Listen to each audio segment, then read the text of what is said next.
over a period of time going to be speaking with Sanjeev and what an amazing thing he's created. But whenever you start an interview, you kind of have few warm-up questions where you talk about the family, then you talk about the hardships that one's gone through, how did he build his company, etc., etc. But day before yesterday, Sanjeev decided to make headlines. On the front page of every newspaper, it came that Sanjeev decided to buy the Allianz, complete Allianz for 24,000 crore, the general and the life insurance. So Sanjeev, I cannot go to the warm-up questions, but I have to get to point. What was the strategy behind buying and acquiring? This was by far the largest check that anyone's written in the history of insurance sector and one of the largest in NBFC, a 24,000 crore check. How's this going to change the landscape of the insurance industry? Thanks, Rishi, and thank you for having me here and your family as well. We all family friends. And to my own family, clearly they don't have much to do. They're all over here. Thank you. But coming to your question, as you can see, not only me, but all of them, all our pockets are empty. And that's because of this acquisition that we have announced. Some of you may have heard of Bajaj Allianz for its life insurance and general insurance. This was a company started in 2001 with our insurance partners, Allianz. They own 26%, we own 74%. Over the years, over 2 decades and a little bit more, we have built what we think are two of the finest insurance companies in the country. India is an important opportunity in almost every industry, and that's true for financial services, that's true for insurance. And both partners had the ambition to run their business going into the future. And you can't have two captains running one ship. You know what will happen to that ship. So we very amicably decided, they were 26, we were already 74, that we would buy them out and then each one gets to plot our own destiny. So I'm sure in time you'll hear from them as well, but that's where we are. So there are already rumors about Allianz partnering with Jio, and there was news just this morning also that they might come together. Was there a no-compete, or if they join hands with Jio or any other company, do you feel that would be a force to reckon with in the insurance industry? So firstly, I don't believe everything I read in the newspapers, except yours. I said except yours. The second is that the insurance space is very large. There are already 50 insurance companies. And Allianz, even today, is a partner. We've announced the exit. It has to go through regulatory approvals and various processes which we hope will happen in the coming months. They are a mature, long-term, conservative player. And we would welcome mature, conservative players into a sector as sensitive and long-term as this. And whether their partnership is with Jio or with somebody else, I think we'll know in some period of time. Of course, our current agreement has a non-compete, and there are triggers when that non-compete will go based on regulatory approvals, transfer of shares, cancellation of the existing joint venture agreement. But all this, as I said, has been decided together. So let me get back to what otherwise was supposed to be my first question. So you've now built a business which is approximately worth 10 lakh plus crore, give and take. One of the largest NBFCs of the country. But I'm pretty sure when you started, that would have not been the case. It was a small, I want to say SBU or a division, which was part of the family holding. You decided to kind of look at that and then grow. How were the initial days? How was the hustle? How did you go about building it? If you could share that with all of us. See, it's embarrassing to talk about it when you talk about numbers like that. And I must very clearly say, unless somebody's smiling from up there, this doesn't happen. We got very lucky, let's put it this way. We also have a great team. And I don't think if we were not in India, it would have been easy for us to build something like this. So that's the India opportunity that's available to you. But I must say, yes, 2007 is when I moved from Bajaj Auto with a team, built a team out to build financial services, whether Bajaj Finance, our lending arm, or insurance. We are now in asset management and other places. Our market cap then was about 2,000 crores. So if you had put in a crore at that time, you would have been up 400 times. Even I didn't know, I didn't put in my own money there, other than what we already held. But yes, it was very small, but we saw the promise that India delivered. And like in 2007, even today, of course, we all feel happy when we get awards. We recognize that, we celebrate that evening, but then we put it and lock it in the cupboard, go back to work the next day as though it's day one. Because it's the journey that is exciting. There is no destination. Our desire is to build world-class companies from India, and that's why part of the reason why we bought out our partner is because we very much believe not only in make in India, but make by India for India. That's a lovely line, actually. It's all the journey, it's never the destination. So, Sanjeev, whenever this was done, whenever you decided to kind of take over Bajaj Finserv, the financial division, the NBFC, was that a difficult decision? Was there ever a thought in your mind that why are you not looking at, but would have been better to kind of look at a business which was already very well settled versus starting something nearly from the scratch and building it? What went through your mind at that point? Did you ever have this conversation with your dad about this? Yes, very much so, and many times, because I worked over 10 years in Bajaj Auto. My older brother Rajiv runs that company and has built a fabulous company. I was in a fortunate position where, unlike every startup entrepreneur, they're putting their careers, they're putting their life savings or their family savings or friend savings at stake. I had the security of being part of a large family, but the excitement to go and build a business, it wasn't from scratch, but these were small companies, as you said. The excitement of building that, having that entrepreneurial zeal, the flexibility to put a small team together. And I must say, because we were such a small company compared to Bajaj Auto, luckily we were not in the limelight. I knew we could fail multiple times, and we could take our time to build the business. And it was, as I mentioned earlier, the journey that was exciting. And yes, at that time, as I talk to my senior team members today who were there even in those years, or to my family, we had no idea we would get to this kind of size. That's why I said somebody up there has really been looking after us. Yeah. You being humble, of course, there's a lot of work, there's a lot of hard work that's gone behind building a company like that. Hard work of a lot of people, you and the team. So not sure how many of you all are aware, but Sanjeev went to the same school where the staff's kids also went to the same school. He then did his engineering in Pune. That's very different from, even at that point, there were a lot of your peers who were otherwise going abroad for undergrad. Quite a few of them even went for schooling abroad. How has that helped you, in the future while you were building the business and even in your personal life?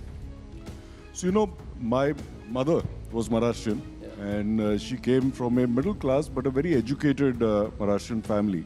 My father, of course, came from the background of being a freedom fighter. They were very clear that as we grow up, we must grow up in the real India as far as possible. And that's why we stayed on the factory campus. Our senior employees all lived in Pune city. Their kids went to the big schools there. We went to a local, good quality school, but a local school. My children went to that same school, a sister school right over there. Because I believe those foundation years are very important. If you get those right values, till you're 17, 18, hopefully those stay with you forever. And those values, as we all know, doesn't come by what we tell them. It's by what they see around them, what they see with us.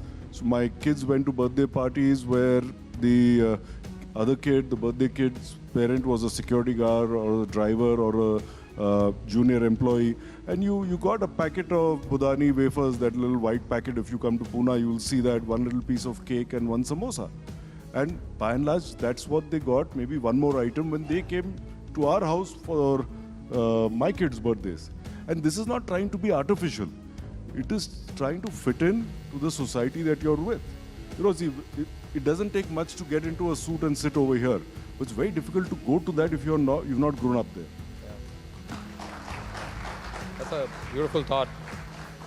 Sanjeev, for all the people who are building their businesses, there are quite a few who've, we've got our startup awards also. There are guys who are also going to be awarded in the promising business category. What's the message for all of them when they are building up their business? Means they're going to go through a lot of ups and downs. It's not going to be very easy. Every entrepreneur knows that. How do you go about building a real successful business? Few key principles. Again, I'm not an expert in this area, but some of the things that stayed with us, one, make sure your idea is as unique as possible. The more commoditized you are, the more difficult it is to build a business. Second, be passionate about what you're doing. At least if you have that flexibility where you can chase your passion, then you're in a better spot because it's going to be hard work. It's going to take a long period of time. So you need to persevere. And if you're not passionate, it's very difficult. Everybody goes through down times. We had enough of our failures as well. But you need to be passionate. Third, success is never because of one person. You need to have a team. It doesn't mean that you don't take your own responsibility. So you have to be responsible yourself, but you have to work with the team. So build a good quality team. And lastly, particularly to the startups, find a good VC or PE who can give you a lot of money, then that gives you some breathing space at least. And we've actually got quite a few PE investors over here. So hopefully they all are looking. Even for the NBFC sector, seeing a lot of startups, there's a lot of disruption happening over there. Y'all are running a very large company, and those come up with their own challenges. Whether it's technology, whether it's just the nimbleness, how are you making sure that all the new companies that are being built in the NBFC sector, that you're able to compete with them and still continue to grow? So firstly, again, without being immodest, I think they're competing with us. Because as much as we would like to be the challenger, we have now got to a particular size. There are certain things that we do which we think are fundamentally different. One, we've always looked at what's a North Star that we should follow. And over the last 10 years, we benchmark a top global company every couple of years. So from benchmarking Amazon and the ease of finding something that you want, benchmarking Starbucks globally for their reward system, benchmarking Netflix, that once you watch a few TV shows or movies, they know what you want next. Yeah. So how do we see that once a customer's taken a loan or an insurance policy from us, we can find out what they want next? So benchmarking global companies, not just from our own sector. Instead, our first benchmark in 2010 was HDFC Bank. Oh, wow. And thereafter. So you create a North Star with global excellence, build the capabilities to do that, because nobody else is trying to do that for your sector. So this is, you're looking at it globally and for some other sector. Yeah. And focus on what is relevant for our business. We've always felt that in financial services, it's a very commoditized business. When I used to be in the motorcycle business a long time back, you could build a motorcycle where if you started, the roar of the engine was sexy enough for somebody to pay you 10% more. I could somehow never get a roar out of an insurance policy or a loan document. So as a result, you were going to be on the commoditized side of the business unless you found relevant innovation. So one of the things we did early on, and I'll just give you one example of the many, is if you went in 2008 to take a loan for a television, because most people didn't have a credit card, so either you paid cash if you're a middle class customer, or you wanted a loan. You went into the store, you liked this nice 36-inch plasma TV, you went with your family, and the store manager said, "Acha, loan chahiye? Okay, come, give me this details, and we'll tell you in 3 days." Because it went to one of the banks over there, they sent somebody the next day to your neighborhood. अच्छा ये यहाँ रहता है क्या, कितने सालों से यहाँ रहता है, बर्ताव कैसे है, रात को लेट आता है क्या? Because you tried to establish credit assessment of the customer. So it was a broken, dirty process. We decided that why can't we build a process where when the guy comes to buy a television with his wife, with 1 or 2 kids, we can tell him, we will deliver the television in the evening so you can watch cricket, you can watch a movie with your kids. And we built the credit scores, the technology, the processes to do that. So from 3 days in 2008, by 2010, we went down to 3 hours for a loan approval. By 2012, we went to 3 minutes. And the last 10 years, these are 30-second approvals. We do about 160,000 loans per day. About 45 million loans this year. Wow. And how are you all using artificial intelligence to within the company? Is that just a hype, or is that really coming into action even in companies now? So to a lot of people, it is hype. To a lot of people, they're worried about it because the productivity improvements can be significant. We think for our industry, it is very, very real. And we are seeing significant improvements. So we don't advertise in traditional media. You guys are too expensive. We go to digital media and we create our own also content. Also the most effective.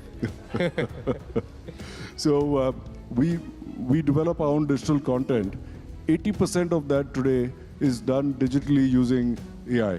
And we use multiple AI algorithms for that.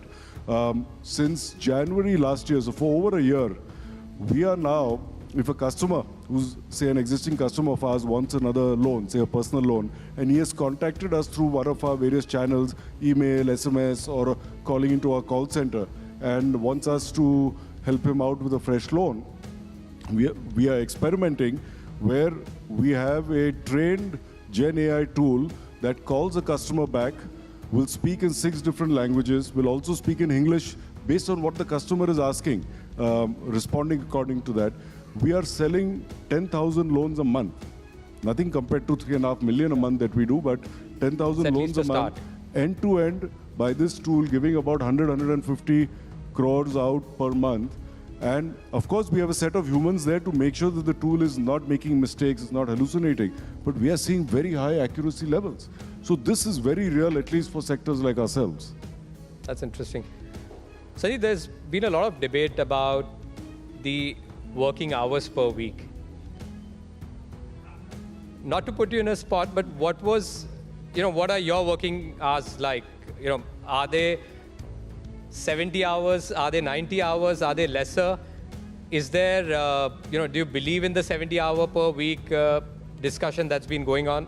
I don't work. That's why I can afford to be here at this time. No, we don't control how many hours somebody works. Yeah. There could be certain roles. If you're on a factory assembly line, of course, you have to go as per a particular time discipline there. Yeah. We look at people's output, and that's very apparent. So what we started doing in our companies about 8-10 years ago is, how do you even rate an employee end of the year? Yeah. If somebody likes somebody, especially, okay, we will all know maybe 50, 75, 100 people we work with. Now, today we employ across financial services about 120,000 people. There is no way we can know the bottom 90%. So eventually then it is left to Mr. XYZ and who's reporting to him. If he likes him, that guy gets a bonus. If not, he gets a lower bonus. We matricized 95% of our jobs into monthly, weekly tasks. You do that task, you get your bonus, or you get your incentive.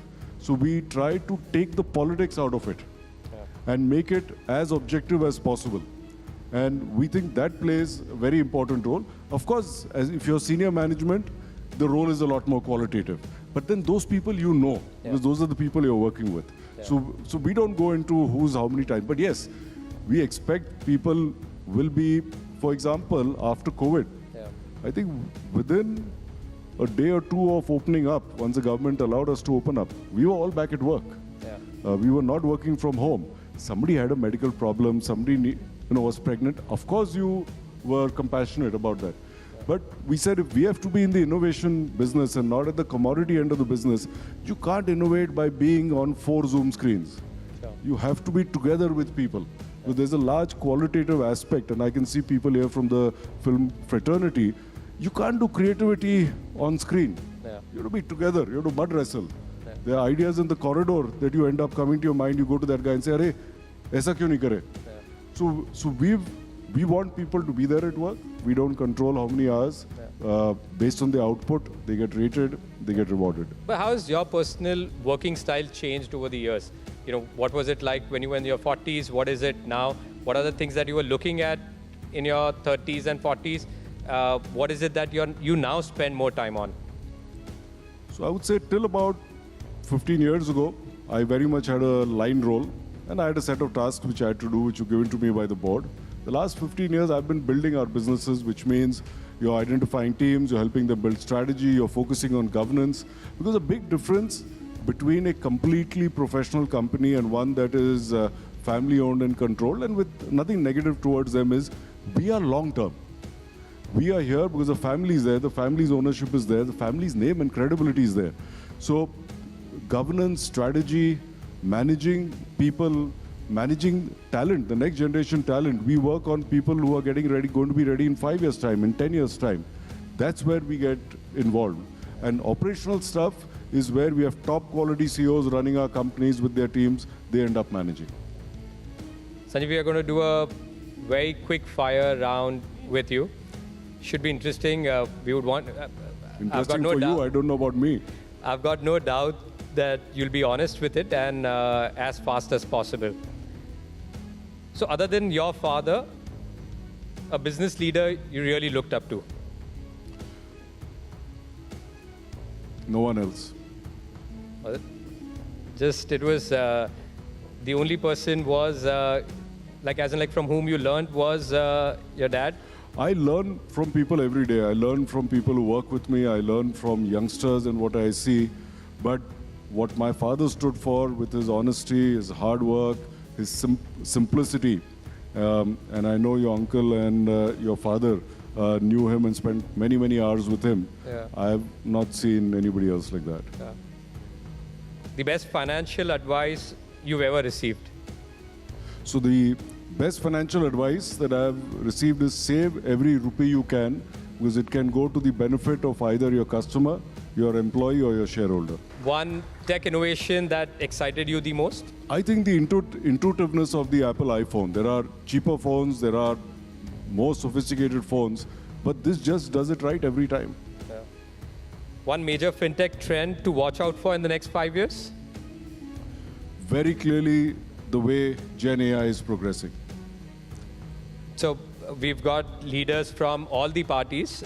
India in 2030, what's the biggest opportunity that you see? I think this is going to be India's decade unless we mess it up. If you look at global politics, if you look at where we are at $2,700 per capita and the growth from this kind of income level, the capabilities that we have, the levels of youth that we have, and a progressive government, I have to say that because government is here.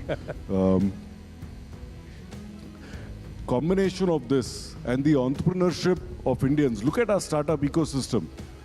The next 10 years, I think, are going to be India's golden decade. And a challenge? We are competing in a global world. The world wants to do business with us. We have to improve on ease of doing business. At the center, I think a lot has been done. We have to improve in the states. And the states that take the lead will go way ahead everywhere else.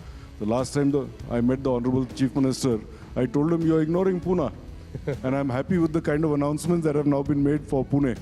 So we have to get our cities up. That's where people work. That's where people live. Industry will do its bit. For example, today our logistics costs, once a product leaves the factory, a physical product, is 16% to total cost. Globally, the most competitive is 6 to 8%. Adding another 8-10%, you can't compete effectively. And there is a lot of improvement that is taking place already. But I believe we have to, it never stops.